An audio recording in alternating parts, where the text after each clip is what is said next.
Ukraine and many other Eastern Orthodox countries follow the old Julian calendar when it comes to holidays. This makes Christian celebrations fall about 2 weeks later than when they are celebrated on the Gregorian calendar by North Americans. For cultures following the old calendar, Easter is still a month away. For Ukrainians, the most common and popular tradition is decorating Easter eggs called Pysanky. During ancient times, people started it, and they don't really know exactly what they were like, because eggs are very fragile, so they haven't really, archaeologically, they haven't really found any full. They did actually in 2008, I believe, find one that was crushed that they're now trying to put together to see exactly the origin of the Pysanky for the Ukrainians. Many who practice the art of making Pysanky don't waste any time getting to work. Some start decorating eggs as early as Christmas, but for the most part, Pysanky are made during Lent. Crafting the egg takes time, skill, patience, and artistry.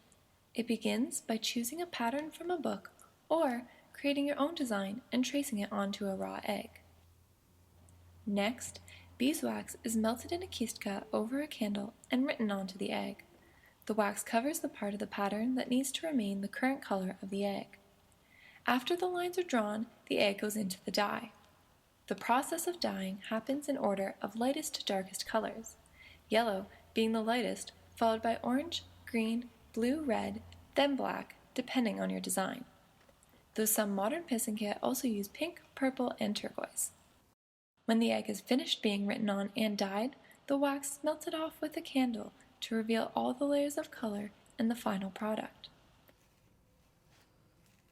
There are hundreds of possibilities for designs. Some of the most common images include the cross, flowers, and animals, which reflect the Ukrainian culture and are often repeated. I like to do wheat. Wheat is a big Ukrainian symbol because there are lots of wheat fields in Ukraine, and that's our major product. Taught by her mother and grandmother, Adriana Waro has been making Pysanky for 18 years and has done over 40 eggs. Now she spends her time teaching children how to make them. Just with technology these days, it's nice to have the art aspect, and traditions just are a staple. I think it should be a staple in everyone's life, just something to have to pass down to your children, then your pass down children's children, just keeps it alive. For 10-year-old Kyla Hatrushko, this is her first and certainly not last time making a Pysanky. I chose the pattern because it was for Easter, and I chose the flowers because today we were having nice weather, so I thought flowers would be a good idea. See, look at that, you're good. She quickly discovered how much work it is to be able to keep up the Ukrainian tradition. It was fun. It's kind of hard at the beginning. Get your hands steady and get it in the right position. Pysanky are typically given as gifts to friends, family, and neighbors, or are kept by the artist for decoration around the house.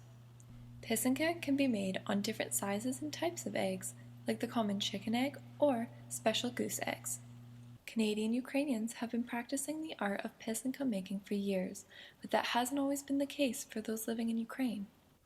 The Ukrainians brought that tradition here to North America and South America, and because it's sort of religious-based, they couldn't do it in Ukraine for many years because the Russian regime didn't allow them to, and now it's being revived again after 1991 when Ukraine became free again.